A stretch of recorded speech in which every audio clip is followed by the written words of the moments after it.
15ویں صدی میں ہم ہیں۔ اب ایک بات میں کہہ رہا ہوں اور وہ میری ذاتی رائے ہے، گمان اندازہ اس میں مجھ سے اختلاف کرنے کا ہر ایک کو حق ہے۔ میرے نزدیک 15ویں صدی ہجری اب مجدد کامل الامام المہدی سلسلہ تجدید خلافت کی آخری کڑی کے ظہور کا وقت ہے۔ اس میں مجھے ایک تو قرآن مجید سے اشارہ ہے، میں اسے تفسیر نہیں کہتا۔ میرے نزدیک قرآن مجید میں چند آیتیں سورہ مدثر کی اور چند آیتیں سورہ انشقاق کی بڑی عجیب ہے۔ سورہ مدثر کی آیات میں حضور کی آمد کا نقشہ کھینچا گیا ہے، کلا والقمر واللیل اذ ادبر والصبح اذا اسفر انہا لإحدى الکبر نذیرا للبشر لمن شاء منکم ان یتقدم او یتأخر۔ نہیں، قسم ہے چاند کی، کلا والقمر واللیل اذ ادبر، اور رات کی جبکہ وہ پیٹھ موڑنے جانے لگے اور صبح کی جبکہ وہ وطن ہو جائے۔ حضور سے پہلے 600 برس ایسے گزرے ہیں دنیا میں کہ نبوت کا سورج نہیں تھا، بس چاند جیسے مستعار روشنی چاند کی ہوتی ہے، تو سابقہ انبیاء کی مستعار روشنی تو کوئی دنیا میں تھی، دھندلی دھندلی جیسی چاند کی ہوتی ہے، لیکن وہ سورج نہیں تھا۔ لیکن اب وہ رات ختم ہو رہی ہے، واللیل اذ ادبر، جا رہی ہے محمد صلی اللہ علیہ وسلم کا سورج، یہ شمس نبوت و رسالت طلوع ہو گیا۔ والصبح اذا اسفر انہا لإحدى الکبر، بہت بڑی باتوں میں سے ایک بات ہے جو ہوئی ہے، وہ معمولی واقعہ نہیں، احدى الکبر، یہ تاریخ انسانی کے عظیم ترین واقعات میں سے ہے بعثت محمدی، نذیرا للبشر، پوری نوع انسانی کے لیے نذیر بن کر آئے۔ یہ تو ہے حضور کا معاملہ، لیکن اب جو معاملہ ہونا ہے دوبارہ، اس لیے کہ خلافت علی منہاج النبوت دوبارہ اب قائم ہوگی انشاءاللہ۔ حضور کے بعد میں آپ کو بتا چکا ہوں، خلافت راشدہ ختم ہونے کے بعد سے زوال زوال زوال زوال زوال زوال زوال زوال زوال، تھوڑا سا 2.5 سال کا 2 سال کا وقفہ آیا ہے حضرت عمر بن عبدالعزیز کا، ورنہ زوال زوال زوال زوال زوال، اگرچہ اس زوال کو 1000 سال لگے ہیں۔ یہ عمارت جو محمد نے بنائی تھی ایک دن میں نہیں گر گئی صلی اللہ علیہ وسلم، کھنڈر بتا رہے ہیں عمارت عظیم تھی، 1000 سال کے بعد پھر یورپ کے سیلاب نے آ کر اس کو گرایا ہے اور ختم کیا ہے، ورنہ 1000 سال تک سطوت و شوکت کے ساتھ امت مسلمہ کو موجود نہیں ہے، چاہے اسلام جو ہے وہ حکومت کی سطح پر موجود نہیں تھا۔ بہرحال اب جو اس کا دور آیا ہے دوبارہ خلافت علی منہاج النبوہ کا دور، اس کا نقشہ سورہ انشقاق میں کھینچا گیا ہے۔ فلا اقسم بالشفق، اب دیکھیے سورج غروب ہو گیا، حضور کی بعثت کے وقت وہ سورج رسالت طلوع ہوا تھا، اب وہ سورج غروب ہو چکا ہے۔ سورج کے غروب ہونے کے بعد صرف روشنی رہ جاتی ہے شفق کی، سرخ سی، بس وہی باقی رہ گئی، باقی کیا رہ گیا؟ بدا الاسلام غریبا ویسعود کما بدا فطوبی للغرباء، فلا اقسم بالشفق واللیل وما وسق، رات کی سی تاریکی ہے اور جو کچھ اس نے اپنے اندر جمع کر لیا ہے، والقمر اذا اتسق، اور قسم ہے چاند کی جب کہ وہ بھر جائے، پورا بھرتا ہے کتنے دنوں میں؟ 14 دن، اور 14 صدیوں کے بعد اب پہلی صدی کا جس نے کہ تجدید کامل کی عمر بن عبدالعزیز، 14 صدیوں کے بعد اب 15ویں صدی میں الامام المہدی کے ظہور کا وقت قریب ہے۔ اب جو کچھ مجھے حضرت امام المہدی کے بارے میں کہنا ہے، دوبارہ اپنی بات دہرا رہا ہوں، یہ میرا ذاتی گمان ہے، اختلاف کیا جا سکتا ہے۔ میرا گمان یہ ہے کہ یہ اب جو مجدد آئیں گے وہ حضرت مہدی ہوں گے۔ پہلی بات تو یہ جان لیجئے کہ مہدی 2 ہیں، ایک شیعوں کے مہدی، ایک سنیوں کے مہدی، ان میں بڑا فرق ہے۔ شیعہ حضرات مہدی کو مانتے ہیں، وہ ان کے 12ویں امام ہیں، ان کے عقیدے کے مطابق انہیں پیدا ہونے کے فوراً بعد اس اندیشے سے کہ انہیں قتل کر دیا جائے گا ایک غار میں چھپا دیا گیا تھا، تقریباً 1200 برس سے وہ اس غار کے اندر ہیں، وہ روپوش ہیں، چھپے ہوئے ہیں، اسی لیے انہیں امام غائب کہا جاتا ہے، اور اب ان کا انتظار ہو رہا ہے، اس لیے انہیں امام منتظر بھی کہا جاتا ہے۔ اس لیے شیعوں کے دارالعلوم جو ہوتے ہیں دارالعلوم المنتظر، وہ اس لیے کہ ان کا انتظار کیا جا رہا ہے۔ تو یہ ہے، اب وہ کا خیال ہے کہ آخری دور میں، آخری زمانے میں وہ ظاہر ہو جائیں گے، غار سے نکل آئے گا۔ دیکھیے میں اس عقیدے کو اس بنا پر رد نہیں کرتا کہ یہ ناممکن ہے کہ کیسے کوئی شخص جو ہے 1200 برس تک کسی غار کے اندر زندہ رہ سکتا ہے، نہیں، میں سمجھتا ہوں ممکن ہے۔ 300 برس تک اصحاب کہف رہے کہ نہیں رہے؟ سوئے رہے 300 ایئرس۔ حضرت عیسیٰ اسی حیات عرضی کے ساتھ 2000 سال سے موجود ہیں آسمان پہ کہ نہیں؟ آپ کو معلوم ہے حضرت عزیر 100 برس تک مرنے کے بعد دوبارہ زندہ کر دیے گئے، فامات اللہ 100 عام ثم بعثہ، تو ناممکنات میں سے کوئی سوال پیدا نہیں ہوتا۔ لیکن یہ کہ آیا کوئی امامت معصومہ کا تصور قرآن اور حدیث سے ہمیں ملتا ہے؟ پھر یہ کیا یہ موروثی امامت کہ حضرت علی کی نسل جو حضرت فاطمہ سے چلی ہے اسی میں یہ امامت ہوگی؟ اس کے لیے ہمارے پاس کوئی دلیل نہیں ہے، ہم اس کو تسلیم نہیں کرتے۔ ہم تو سمجھتے ہیں کہ معصومیت ختم ہو گئی محمد الرسول اللہ صلی اللہ علیہ وسلم پر، خاتم المعصومین ہے محمد الرسول اللہ، اب ان کے بعد تو اجتہاد ہے اور خلافت ہے، عام معاملات میں اجتہاد ہوگا، نظام خلافت کا ہوگا۔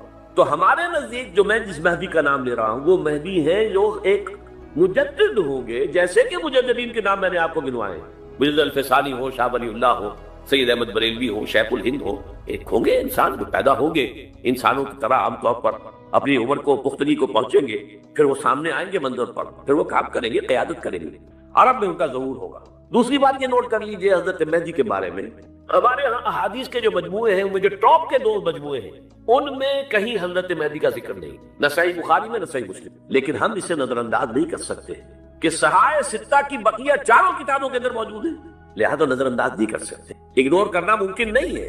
اب اس میں چاہتا ہوں کہ کچھ حدیثیں آپ کو میں سناؤں جن میں حضرت مہدی کا تذکرہ کیا گیا ہے۔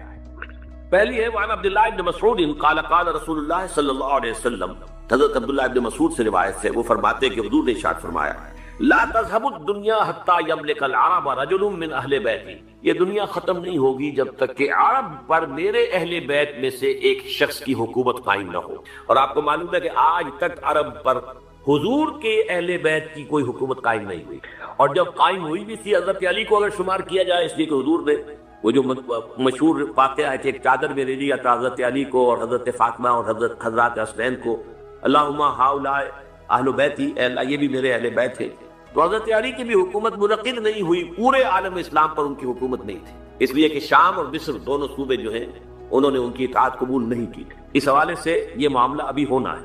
لا تذهب الدنيا حتى يملك العرب رجل من اہل بیتی یواطئ اسمه اسمی، اس کا نام وہی ہوگا جو میرا نام ہے، یعنی محمد صلی اللہ علیہ وسلم، اور ان کا نام بھی مہدی کا نام بھی محمد ہو، مہدی تو ان کا لقب ہے، یہ ترمذی میں بھی ہے، ابو داؤد میں بھی ہے، سنن ابی داؤد جامع ترمذی، بلکہ ابو داؤد میں ایک اور روایت ہے، قال حضور نے فرمایا لو لم يبقى من الدنيا الا يوم، اگر دنیا کی زندگی میں سے کچھ بھی نہ بچے سوائے ایک دن کے، لطول اللہ تعالی ذلك اليوم، تو اللہ تعالیٰ اس دن کو لمبا کر دے گا، حتى يبعث فيه رجلا مني، یہاں تک کہ میرے خاندان میں سے ایک شخص کو اٹھائے گا، من اہل بیتی، میرے اہل بیت میں سے، یواطئ اسمی و اسم ابی ہے، اسم ابی، جس کا نام میرے نام پر ہوگا، جس کے والد کا نام میرے والد کے نام پر ہوگا، محمد ابن عبداللہ ان کا نام ہوگا، اور وہ یملأ الارض قسطا وعدلا کما ملئت ظلما وجورا، وہ سرزمین عرب کو عدل اور انصاف سے اسی طرح بھر دیں گے جیسے کہ وہ ظلم اور زیادتی سے بھر چکی۔ دوسری روایت ہے حضرت ابو سعید خدری رضی اللہ تعالیٰ عنہ سے،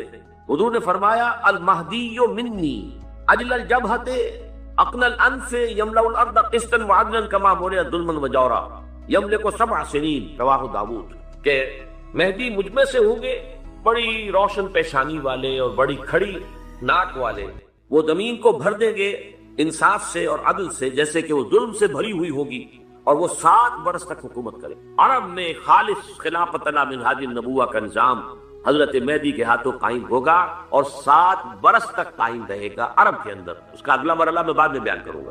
تیسری روایت، اور اس کو میں اس لیے خاص طور پر سنا رہا ہوں کہ اس میں وہی الفاظ آئے ہیں جو میں نے ابتدا میں حدیث آپ کو سنائی تھی، اس کے الفاظ ہیں۔ عن ابی سعید قال ذکر رسول اللہ صلی اللہ علیہ وسلم بلاء یصیب هذه الامہ حتی لا یجد الرجل ملجا یلجا الیہ من الظلم، حضور نے ذکر فرمایا کہ ایک دور ایسا آئے گا انتہائی ابتلا اور آزمائش اور مصائب کا کہ کسی شخص کو کوئی سر چھپانے کی جگہ نہیں ملے گی اس ظلم سے اپنے آپ کو بچانے کے لیے۔ فَيَبْعَثُ اللَّهُ رَجُلًا مِنْ عِتْبَتِي وَأَهْلِ بَيْتِي، تو پھر اللہ میرے خاندان میں سے، میرے اہل بیت میں سے اٹھائے گا ایک شخص کو، فَيَمْلَأُ بِهِ الْأَرْضَ قِسْطًا وَعَدْلًا، اور اس کے ذریعے سے اللہ تعالیٰ زمین کو عدل و قسط سے بھر دے گا۔ يَرْضَى عَنْهُ سَاكِنُ السَّمَاءِ، یہ وہی الفاظ آ گئے، اب اس سے پھر راضی ہو جائیں گے آسمانوں میں رہنے والے بھی، مساکن الارض، اور زمین میں رہنے والے بھی۔ لا تدع السماء من قدرها شيئا الا ثبت، آسمان اپنا ایک قطرہ بھی نہیں روکے گا مگر یہ کہ اس کو زمین کے اوپر نثار کر دے گا، بارش کی شکل میں گرا دے گا۔ ولا تدع الارض من نباتها شيئا الا اخرجت، اور زمین اپنی پیداوار میں سے کوئی شے نہیں چھپائے گی، نہیں روکے گی مگر کچھ تو ظاہر کرے گی۔ لا یہ کہ دنیا میں اقتدار کی کسی مسلط پر انسان بیٹھا ہے، یا یہ کہ کوئی اس کے ہاتھ میں اختیار نہیں، یہ تمام جو حالات انسان پر طاری ہوتے ہیں، ان کے جواب میں جو طرز عمل فکری اعتبار سے اور عملاً انسان اختیار کرتا ہے، اس کے 4 درجے۔ پہلا درجہ ہے انتہائی گمراہی، ضل ضلالا بعیدا۔ وہ کیا ہے؟ اگر عزت ہوئی، نعمتیں ملی، فلاں دیوی یا دیوتا کی نگاہ کرم ہے، اس کی کرپا سے یہ ہوں گے، اور اگر کوئی تکلیف آ گئی، مصیبت آ گئی، معلوم ہوتا ہے کہ فلاں دیوی یا دیوتا ہم سے ناراض ہو، یہ کالی دیوی کی طرف سے کوئی مصیبت آ گئی ہے، یا یہ کہ یہ لکشمی دیوی کی نگاہ کرم ہے کہ ہمیں دولت مل گئی ہے۔ یہ تو ہے شرک ہونے کے اعتبار سے یہ ہے ضل ضلالا بعیدا، انتہائی پستی۔ اس پستی سے اوپر آئیں گے تو توحید کی پہلی منزل ہے۔ عزت دی اللہ نے، اگر کوئی تنگی آ گئی، فقر، تکلیف، کوئی ذلت، رسوائی، یہ بھی اللہ کی طرف۔ ایک اعتبار سے تو انسان ہدایت پر آ گیا، بڑی گہرائی تھی اس گندگی کی اور اس خباثت کی جو شرک جس کا نام ہے، اس سے انسان نکل آیا نجاست سے۔ توحید تو ہے لیکن ابھی اس میں اس کی گمراہی کا ایک ایلیمنٹ شامل ہے، اور یہ گمراہی سے جب تک آگے نہیں آئے گا، اوپر نہیں ابھرے گا، اس کا طرز عمل کیا ہوگا کہ ذرا کچھ مل گیا، عزت مل گئی، پھولے نہیں سما رہے، اب زمین پر قدم نہیں ٹک رہے، گردن اکڑ رہی، کہیں محرومی ہو گئی، کوئی تکلیف آ گئی، کوئی مشقت، فقر آ گیا، اب بجھ کر رہ گئے۔ ان دونوں کیفیات میں انسان کا پینڈولم جو ہے وہ ایکسٹریم کو جائے گا۔ یہ کب ہوگا؟ جب کہ انسان یہ سمجھتا ہے کہ اس دنیا میں جو دولت مل گئی یا عزت مل گئی تو یہ گویا کہ بڑی کوئی قابل فخر ہے، اور اگر یہاں پر کوئی تکلیف آ گئی، کوئی مصیبت آ گئی، فقر و فاقہ آ گیا تو یہ گویا کہ بہت ہی اہانت آگے سے ہے۔ اگر یہ انسان سمجھے گا تو طرز عمل وہ نکلے گا، نتیجے کے طور پر جو میں بیان کر چکا ہوں، یہ گمراہی ہے۔ اس گمراہی سے نکلیں گے تو آپ کس مقام پر آئے؟ دوسری منزل ہدایت کی کیا ہے؟ نہ یہ عزت ہے نہ یہ ذلت ہے، دونوں حیثیتیں برابر ہیں کہ یہ امتحان۔ اسی لیے ان دونوں آیتوں میں ایک لفظ قدر مشترک ہے، اذا مبتلاہ فاما الانسان اذا مبتلاہ ربہ فاکرمہ ونعمہ۔ یہ بھی ایک ابتلا ہے، آزما رہا ہے اللہ، کبھی وہ دیکھ کر آزماتا ہے، کبھی چھین کر آزماتا ہے، کبھی فقر و فاقہ سے آزماتا ہے، کبھی وہ کثرت دولت اور کثرت مال سے آزماتا ہے، کبھی وہ صحت دے کر آزماتا ہے کہ یہ قوت اور توانائی اور صحت جو میں نے دی ہے یہ اس میں کیا کرتا ہے، کبھی وہ مرض کے ذریعے سے آزماتا ہے کہ صبر کرتا ہے کہ نہیں کرتا۔ ہمارے لیے شکوہ اور شکایت تو اس کی زبان پر نہیں آ جاتی، نالا اور سیول تو نہیں آ جاتا، تکلیف جھیلتا کہ نہیں جھیلتا، اس میں تحمل ہے کہ نہیں ہے، تو صبر کرتا ہے یا شکر کرتا ہے۔ یہ دونوں کیفیات در حقیقت اس اعتبار سے مساوی ہے، یہ بھی امتحان، یہ بھی۔ یہ حقیقت جب سامنے ہوگی اب وہ پینڈولم جو ہے وہ بہت کم ہو جائے، یعنی انسان میں طبعی طور پر تو ایک اثر ہوتا ہے غیر اختیاری، کسی چیونٹی نے کاٹا آپ کے پاؤں پر، آپ اپنا پاؤں ہٹا لیں گے، اس میں کوئی ارادہ نہیں، یہ ریفلیکس ایکشن ہے، غیر اختیاری فیل۔ اس حد تک تو انسان ضرور متاثر ہوتا ہے، اس سے تو کوئی انسان جو ہے وہ بلند تر نہیں ہو سکتا۔ حضرت ابراہیم رضی اللہ تعالیٰ عنہ، حضور کے وہ نومولود فرزند، انتقال جب ہو رہا تھا آپ کی آنکھوں میں آنسو آ گئے۔ اب یہ طبعی اثر ہے، ایک فیل ہے، انفعالی کیفیت ہے جو بالکل طبعی ہے، لیکن یہ نہیں کہ اس کی وجہ سے انسان کی زبان پر کوئی شکوہ آ جائے، کوئی شکایت آ جائے، یہ نہیں ہوگا، یہ ایمان کے منافی ہے۔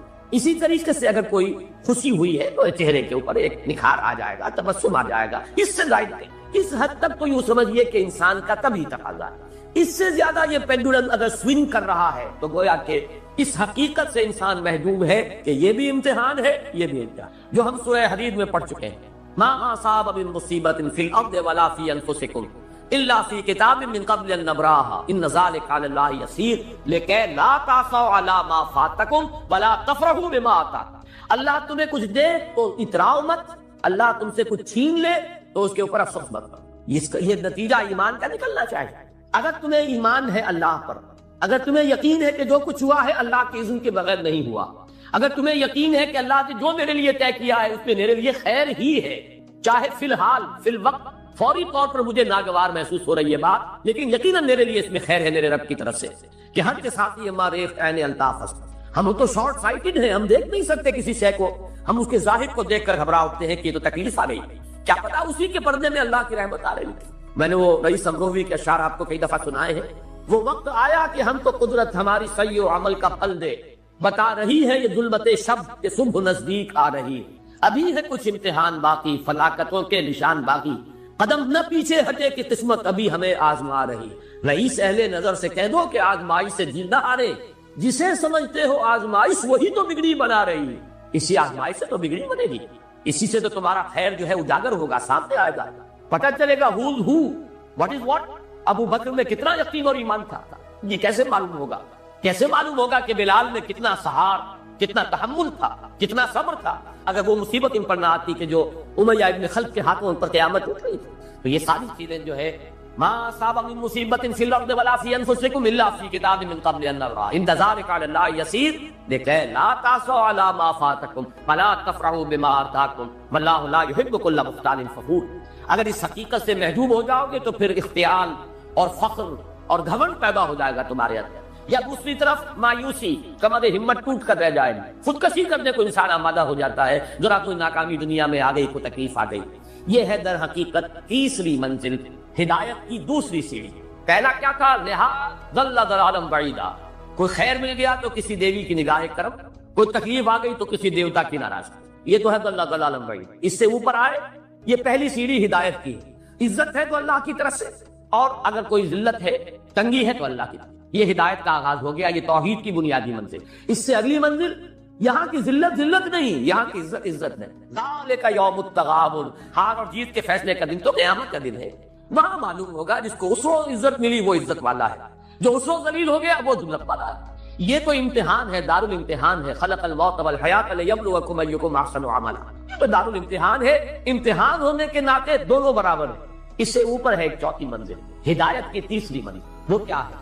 عام طور پر انسان یہ سمجھتا ہے کہ یہ جو آزمائش ہے تنگی کی اور فقر و فاقہ کی، یہ سختر آزمائش ہے، اور نعمتوں کی بارش ہو تو یہ آسان آزمائش ہے. یہ بھی ابھی گمراہی کا ایک پرت جو ہے اس کی باقی ہے.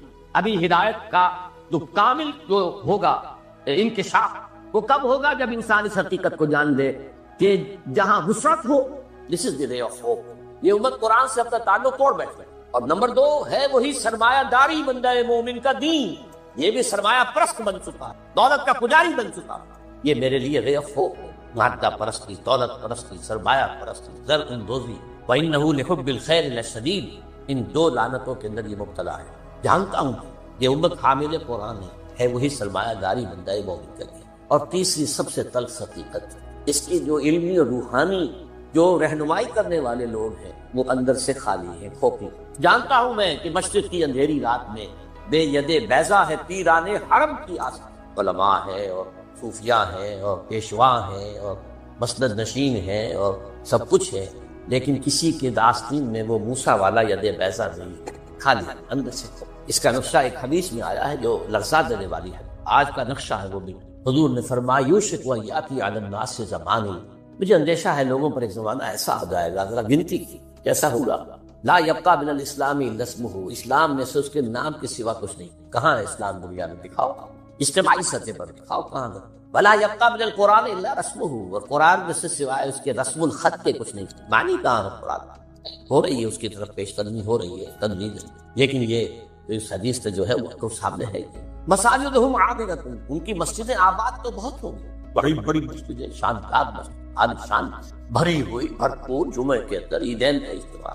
وہی خراب من الہدی، ہدایت سے خالی ہے. ایک رسم پرستی ہو رہی ہوگی، ایک ریچولیزم ہو رہی ہوگی. رہ گئی رسم ادا روح بلالی نہ رہی، رہ گئے فلسفہ، رہ گیا تلقین رسالی نہ رہی. اور آخری بات، علماءہم شر من تحت عدیم السماء، ان کے علماء آسمان کی چھت کے نیچے کی بدترین مخلوق ہوں. من عندہم تخرج الفتنۃ وفیہم تعود، ان کے اندر سے فتنے برآمد ہوتے رہیں گے، فلاں کافر، فلاں یہ، فلاں وہ، فلاں وہ، اور فتنے ان کے اندر ہی جو ہے داخل ہوتے رہیں گے دوبارہ. یہ حدیث ہے. بہرحال یہ صورت تو ہے، لیکن ابلیس عجیب بات کہتا ہے، وہ میں چاہتا ہوں سمجھ لیں، وہ فلسفے کا بڑا ایک گہرا مسئلہ اصل حاصل کے تقاضاؤں سے ہے. لیکن یہ خوف ہو نہ جائے آشکارا شر پیغمبر کہیں. مجھے مسلمانوں سے اتنا خوف نہیں ہے کہ یہ دوبارہ شر پیغمبر کو لے آئیں گے، اصل حاضر کے تقاضاؤں سے خوف.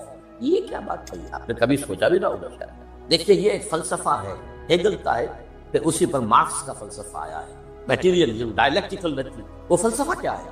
دنیا میں ایک سلسلہ چل رہا ہے، تصادم اور ارتقاء. ایک نظریہ سامنے آیا، اسے انسان نے ٹرائی کیا، اس کی خرابیاں ظاہر ہوئیں، تو اسی کی کوکھ سے اس کا ایک اینٹی تھیسس وجود میں آیا. اب دونوں میں ٹکراؤ ہوا، ان دونوں کے ٹکراؤ سے ایک نئی چیز، تیسری چیز ڈیولپ ہو گئی جو پہلے سے بہرحال بہتر ہے. اب جو یہ نئی چیز بنی یہ خود تھیسس بن جاتا ہے، کیونکہ یہ بھی آسمانی ہدایت پر مبنی نہیں ہے. اندھے بہرے مادے کا سفر جو جاری ہے، مکمل تو نہیں ہوتا، حق کامی تو نہیں ہوتا. اس میں جو ڈیفیشنسی ہے وہ پھر اپنا ایک ریئیکشن پیدا کرتا ہے، پھر وہ تھیسس پھر اینٹی تھیسس کو جنم لیتا ہے، پھر ان میں ٹکراؤ ہوتا ہے، پھر آگے بڑھتا ہے. یہ ہے جس کو کہتے ہیں ڈائلیکٹک. یہ تاریخ چل رہی ہے اس اعتبار سے کہ جہاں ایک طرف وہ خیر و شر کا معاملہ چل رہا ہے، وہیں پر بھی اسی پروسیس کے دوران یہ جو ایک ڈائلیکٹیکل پروسیس ہے یہ بھی آگے بڑھ رہا ہے. نو انسانی بحثیت مجموعی شر سے خیر کی طرف آ رہی ہے. اب اس کی مثال دے لیجیے. پہلے دنیا میں بادشاہت تھی، جاگیرداری تھی، انسان مجبور، کسان، غریب، انصاف ہوا، رد عمل پیدا ہوا. جمہوریت آئی، یقیناً بہتر بات ہے، لوگوں کو حقوق حاصل ہوئے. لوگوں کو عزت نفس حاصل ہوئی، اب بھی انسان ہے، یہ بھی انسان سے بادشاہ، یہ کیسے اب حکومت کر رہے ہیں؟ اب اس کے اندر کیپٹلزم پیدا ہو گیا۔ نتیجہ کیا نکلا؟ پہلے بادشاہ سر پر سوار تھا، اب سرمایہ دار سوار ہو گیا۔ پہلے جاگیردار سوار تھا، اب کارخانے دار سوار ہو۔ رست از یک بند کا استاد در بندے دیگر، آسمان سے گرے کھجور میں اٹک گیا۔ پھر رد عمل ہوا، پھر کمیونزم برابر ہوا، اسی کی کوشش کیپٹلزم کا رد عمل کمیونزم۔ اب یہ شکل ہے کہ جو چل رہی ہے وہ کمیونزم مر گیا ہے۔ اب انسان ایک دو راہے پر، اب آگے کہاں جائے گا؟ یہ ڈائلیکٹیکل پروسیس کہاں جائے گا؟ مغربی دنیا سمجھ رہی ہے کہ ہمارا نظام ہی بس جیت گیا ہمیشہ کے لیے، ہمارا جو سیکولر لبرل اور عوامی حاکمیت پر مبنی جمہوریت کا نظام، اور ہمارا جو پرائیویٹ اونرشپ اور انٹرسٹ اور بینکنگ پر مبنی ہمارا معاشی نظام، بس یہی بہترین ہے، جیت گئے۔ اب یہ فائنل کی اینڈ آف ہسٹری، فوکویاما نے کتاب لکھی۔ اب انسان اپنے آخری حد کو، جس پر پھر ہنٹنگٹن نے کہا نہیں ابھی ایک تصادم ہونا ہے۔ اس نے تہذیبوں کا تصادم کا نام دیا تھا، لیکن ایک اور شخص نے بعد میں کہا نظاموں کا تصادم۔ قرآن نے اس فلسفے کو بیان کیا۔ یہ سورہ راج کی آیت نمبر 17 ہے۔ وَأَنزَلَ مِنَ السَّمَاءِ مَاءً، اللہ تعالیٰ آسمان سے اتارتا ہے پانی۔ فَسَالَتْ أَوْدِيَةٌ بِقَدْرِهَا، تو تمام وادیاں بہہ نکلتی ہیں، کیونکہ پہاڑی علاقہ تھا نا حجاز کا۔ بارش جب ہوتی ہے تو پہاڑوں پر سے پانی نیچے اتر کر وادی میں آتا ہے، جو وادی سوکھی پڑی تھی وہ ایک گویا کہ نالا بن جاتی ہے، دریا بن جاتی ہے۔ وَاحْتَمَلَ السَّيْلُ زَبَدًا رَابِيًا، اور یہ جو سیلاب آتا ہے اس کے اوپر جھاگ آ جاتا ہے، چڑھتا ہوا بہت نظر آتا ہے جھاگ۔ وَمِمَّا يُوقِدُونَ عَلَيْهِ فِي النَّارِ ابْتِغَاءَ حِلْيَةٍ أَوْ مَتَاعٍ زَبَدٌ مِثْلُهُ، اور یہ جو دھاتوں کو تپایا جاتا ہے آگ پر، سونا چاندی، تاکہ زیور بنائیں، کچھ اور چیزیں بنائیں، اس میں بھی جو میل ہے وہ اوپر آ جائے، میل اوپر آ کر اور وہ ایک جھاگ کی شکل اختیار کر۔ کذالک یضرب اللہ الحق والباطل، اسی طریقے سے حق اور باطل کے درمیان تصادم ہوتا ہے۔ فاما الزبد فیذهب النفاذ، تو جو اوپر کا جھاگ جگاڑ ہوتا ہے وہ تو ختم ہو جاتا ہے، ٹوٹ جاتا ہے۔ واما ما ينفع الناس فيمكث في الارض، جو لوگوں کے لیے بہتر شے ہوتی ہے وہ زمین کے اندر رک جاتی ہے، ٹک جاتی ہے۔ پانی زمین میں جذب ہو گیا یا تو اسی طریقے سے یہ تھیسس اینٹی تھیسس کے ٹکراؤ میں جب سنتھیسس ہوتا ہے تو بہت سا میل کچیل نکل جاتا ہے، ختم، اور جو انسانیت کے حق میں مفید تر سے ہوتی ہے یہ عمل جاری ہے۔ اور اقبال نے اصل میں اسی اعتبار سے کہا کہ اسی عمل کا منطقی نتیجہ یہ ہے کہ اسلام آئے گا۔ ہر کجا بینی جہان رنگ و بو، کہ از خاکس بیورد آر ہوں، یا ضرور مصطفیٰ ہو را بحاس، یا حلود اندر تلاش التفاس۔ اصل میں یہ جو عمل جاری ہے اور جس کے اندر کے اچھی امیدیں ہیں انسان کی شامل ہیں، امیدوں کے چراغ جلتے ہیں کہ انسان کے لیے کوئی بہتر مستقبل آ جائے گا، تو جو کچھ اس میں خیر ہے وہ محمد کا عطا کردہ ہے، اور ابھی یہ محمد کی تلاش میں چل رہا، یا نور مصطفیٰ ہورا بحاس، یا حنود اندر تلاش مصطفیٰ، جائے گا وہیں پر اسی طرح۔ اچھا، اب جو میں نے آپ کے سامنے عرض کیا کہ یہ جو باطل کی صف بندی ہے، اس میں وہ جو پرانا ایک مقولہ ہے، نہ ہر زن درست و نہ ہر مرد مرد، خدا پنج انگوش یکساں نہ کر، اس سب بندی میں سب برابر نہیں۔ دیکھیے عیسائیوں میں 3 تقسیم ہیں، ایک مذہبی تقسیم ہے کیتھولکس اور پروٹیسٹنٹ، اور پھر پروٹیسٹنٹس کے اندر نیو کونس، یہ دفعہ آپ پڑھتے ہوں گے، اور ایونجلسٹ آج کل سب سے زیادہ ایک تو ان کے درمیان اختلاف۔ نمبر 2 کیتھولک، جب جان لیجئے کہ یورپ جو ہے، مین لینڈ یورپ اس کیتھولک نیئرلی 100%، امریکہ اور برطانیہ یہ ہے پروٹیسٹنٹ۔ پھر ان کے اندر بھی ایک تقسیم ہے، کچھ لوگ مذہبی ہے، کچھ سیکولر ہے، جنہیں پرواہ نہیں ہے، نہ کیتھولسزم سے پرواہ ہے، بحث ہے، نہ پروٹیسٹنٹزم سے، جیسے کہ ہر جگہ ہوتا ہے، ہمارے یہاں بھی ہے۔ ایسے لوگ بھی ہیں جنہیں کو خاص سروکار ہے، کہنے کو وہ شیعہ ہے، وہ شیعہ کیا ہے؟ کچھ بھی نہیں۔ کہنے کو سنی ہے، سنی کیا ہے؟ مذہب میں کوئی خاص سروکار ہی نہیں، تو کہاں کی شیعت، کہاں کی سنیت۔ اسی طریقے سے یہودیوں میں تقسیم ہے، ایک یہودی ہے مذہبی پریکٹس، ان کی تصویر اگر کبھی آپ نے اخبارات میں دیکھ، لمبے لمبے ان کے بال ہوتے ہیں، اور خاص طور پر یہ قلمیں جو ہے یہ ان کو وہ دے کر چھلے بنا کر لٹکاتے ہیں، بہت خوبصورت کرتے ہیں، اس میں کوئی شک نہیں، اور بال بڑے بڑے اور سیاہ ہیٹ اور لمبے سیاہ کوٹ، اشکن تو نہیں ہوتی وہ، لیکن یہ کہ کوٹ لمبے ہوتے ہیں، یہ یہودی ہے پریکٹسنگ۔ پھر یہ کہ اگر یہ گھر پر بھی ہوگا تو اس کے سر پر ایک چھوٹی سی ٹوپی ضرور ہوگی، باہر نکلے گا تو ہیٹ ہوگا، بلیک ہیٹ، چھوٹی سی ٹوپی چپکی ہوئی ہوگی اس کی کھوپڑی کے ساتھ۔ یہ یہودی ہے پریکٹسنگ۔ اور ایک سیکولر یہودی جنہیں مذہب سے کوئی سروکار نہیں، نسلاً یہودی ہے، بس ٹھیک ہے۔ اور دوسری طرف ایک اور تقسیم ہے جسے بہت کم لوگ جانتے ہیں، سفیرڈین اینڈ اشکنازی۔ ایک یہودی وہ ہیں جو اصلاً یہودی یعنی بنی اسرائیل، ان کی رنگت زیادہ سرخی مائل نہیں ہوتی، بلکہ جیسے ہمارے ہاں گورے آتے ہیں، بس جیسے ہندوستانیوں میں گورے آتے ہیں، ایک ہے سرخ و سفید اور جو ہے یورپ کا۔ یہ لوگ ہیں اصل یہودی، یہ ایشیائی ہیں، یہودی کی ایشیائی قوم، یورپین قوم تو نہیں۔ ان کا وطن تو فلسطین تھا. ایک ہے یہ سرخ پنگاروں کی طریقے سے سرخ، یہ اصل میں یہودی نسل سے، یہ اصل میں 7ویں صدی عیسوی میں ایک خاص حکومت تھی جو کہ آج کل کے بحر کیسپیئن کے قریب ہاجر ایک قوم تھی. اس پر دباؤ پڑ رہا تھا ایک طرف عیسائیوں کی طرف سے کہ عیسائی ہو جاؤ، ایک طرف مسلمانوں کی طرف سے کہ مسلمان ہو جاؤ، اور وہ بادشاہ رہنا چاہتا تھا نیوٹرل. وہ جو دو چکی کے دو پارٹوں میں آ گیا تو اس نے ایک فیصلہ کیا. اس نے کچھ عیسائی علماء کو بلایا، کچھ یہودی علماء کو بلایا، اپنے ہاں مناظرہ کرایا. جب مناظرے میں بھی کوئی خاص فیصلہ کی بات نہیں. اب اس نے علیحدگی میں بلایا عیسائیوں کو. تمہارے نزدیک عیسائی بہتر ہیں یا یہودی بہتر ہیں؟ مسلمان بہتر ہیں یا یہودی بہتر ہیں؟ کیا یہودی؟ مسلمانوں کو بلایا، تمہارے نزدیک عیسائی بہتر ہیں یا یہودی؟ یہودی. ٹھیک ہے، یہودیت پر کامن فیکٹر ہو گیا. عیسائیت تو بدترین شرک میں چلی گئی، خدا کا بیٹا بنا. یہودی بہرحال مواحد ہے. عیسائیت میں شریعت ختم ہو چکی ہے، یہود کے ہاں تو شریعت موسی باقی ہے.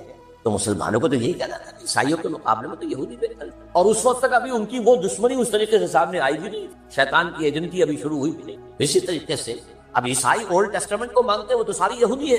حضور تو بعد میں آئے ہیں، قرآن مجید سے جو واقف تھی. تو انہوں نے کہا یہودی، انہوں نے کہا اس نے یہودی کے اختیار. یہ قوم ہے جو اس وقت زیادہ چھائی ہوئی ہے، اور یہ بنیادی طور پر سیکولر ہے، اور اسی میں صہیونی تحریک جو ہے، صہیونی زائنسٹ موومنٹ، اس کی they are not really بنی اسرائیل، they are not the progeny of Jacob علیہ السلام، حضرت یعقوب کی نسل سے.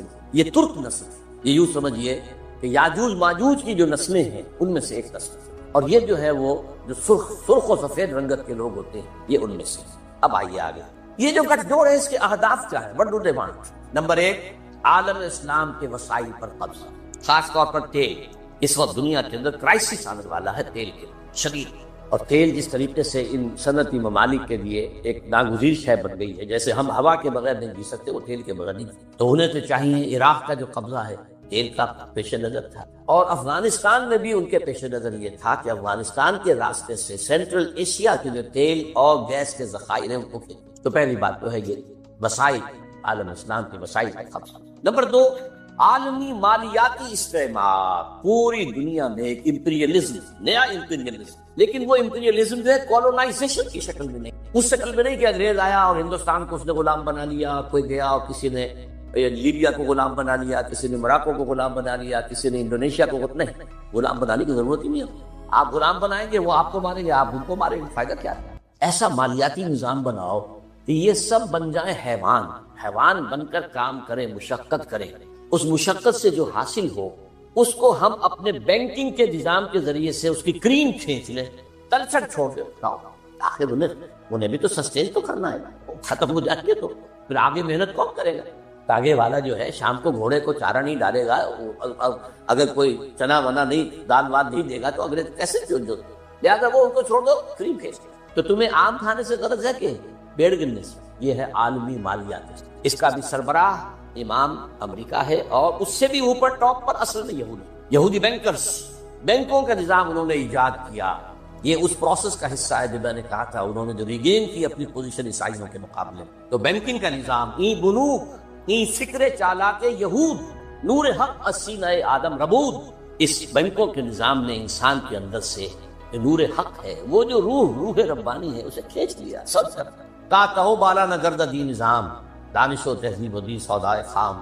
جب تک یہ نظام کہو بالا نہیں ہوگا، کہاں کی دانش، کہاں کی تہذیب، کہاں کا مذہب، کہاں کا دین. یہ سب نام ہیں جنہیں قل ہی الا اسماء وسمن ہی الا اسماء سمیتم. تو دوسری بات یہ ہو. تیسری بات ہے وہ اپنی تہذیب کا تحفظ کرنا، اپنی تہذیب اور تمدن دونوں. یہ جو اقبال نے لفظ استعمال کیا ہے، تہذیب نے پھر اپنے درندوں کو حیران کیا اس شخص کے بارے میں. وہ الفاظ جو آج بش کہہ رہا، our civilization، ہمیں خطرہ، ہماری تہذیب کو خطرہ، یہ سارے کے سارے تل گئے، ہماری تہذیب کو ختم کر دیا. اور بیگ ہی یہی الفاظ استعمال کیے تھے اپنے وقت کے فرعون اعظم مصر کا فرعون. ان ہاذان لساحران یریدان ان یخرجاکم من ارضکم بسحرہما ویذھبا بطریقتکم المثلی.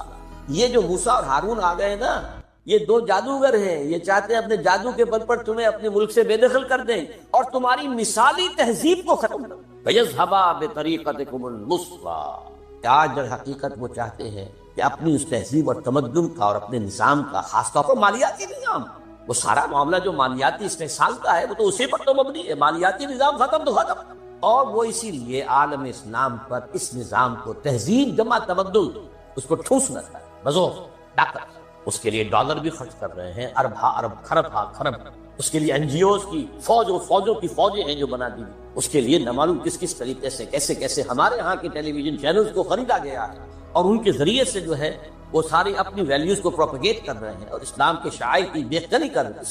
ظاہر بات ہے پیسہ ان کے پاس ہے، اقتدار ان کے پاس ہے، طاقت ان کے پاس ہے، وہ چاہتے ہیں۔ اور اب سے کچھ پہلے تک تو ایک معاملہ اور تھا، اب کچھ اور ہو گیا، یہ بھی نوٹ۔ اب سے کچھ پہلے تک ان کا معاملہ یہ تھا کہ اسلام ایز اے مذہب سے ہماری کوئی دشمنی نہیں، ہم اسلام as a then, political Islam, یہ نظام کی بات جو تم کرتے ہو، یہ خلافت کا نام جو لیتے ہو، یہ ہم برداشت کرتے، نتھنگ ڈوئنگ۔ اب ہوتے ہوتے وہ یہاں تک آ گئے ہیں کہ اصل میں تو سارے برائی کے بیج ان کے خیال میں مذہب ہیں۔ اب ان کے جو رائٹرز ہیں اور ان کے بڑے بڑے جو لوگ مفکرین ہیں وہ کہہ رہے ہیں اسلام in itself, Quran in itself, Muhammad in himself is evil. نعوذ باللہ، قرآن ایول، اسلام ایول اور محمد ایول۔ تو یہ ایک عظیم جنگ ہے اسلام اور مسلمانوں کے خلاف، اسلامی تہذیب و تمدن کے خلاف۔ وہ اس میں چاہتے ہیں کہ اسلام کی بےخبری کریں۔ نمبر 4 یہ اسلام کے احیاء کے عمل کو ہر قیمت پر روکنا، اینی کاسٹ، امت میں جہاں بھی سر اٹھائے گا کچل دیں، یہ ان کا چوتھا ہدف۔ 5واں، یہ ذرا لمبی سی بات ہے تھوڑی، یہ ہے ایک علاقائی طور، ایک بہت بڑی جنگ ہونی ہو تو ہو اور ہو جائے اور جلد از جلد آرمیگیڈون، نتیجے میں گریٹر اسرائیل قائم ہو جائے تاکہ پوری دنیا میں جو ڈائسپورا میں ابھی اسرائیلی پھیلے ہوئے ہیں وہ آ جائیں، مسجد اقصی اور گنبد صفرا گرایا جائے، تھرڈ ٹیمپل حضرت سلیمان کا بنایا ہوا معبد تیسری مرتبہ تعمیر کیا جائے، اس میں حضرت داؤد کا تخت لا کر رکھا جائے، وہ تخت آج بھی موجود ہے، ویسٹ منسٹر ایبے برطانیہ کی پارلیمنٹ کے ساتھ جو چرچ ہے اس میں وہ رکھا ہوا ہے۔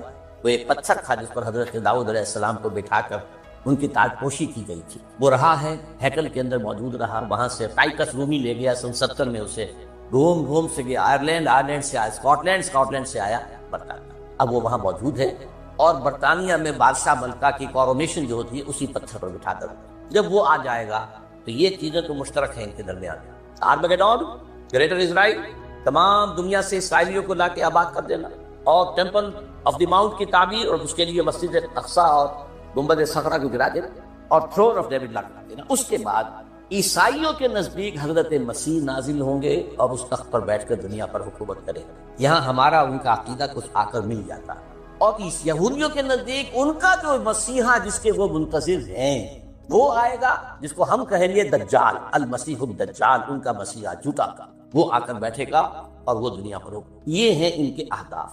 اب دیکھیں میں تھوڑی تقسیم آپ کو بتا دوں۔ اس کے بعد کیتھولک یہ چاہتے ہیں کہ فلسطین میں ایک کیتھولک ریاست قائم، یہاں فرق ہے۔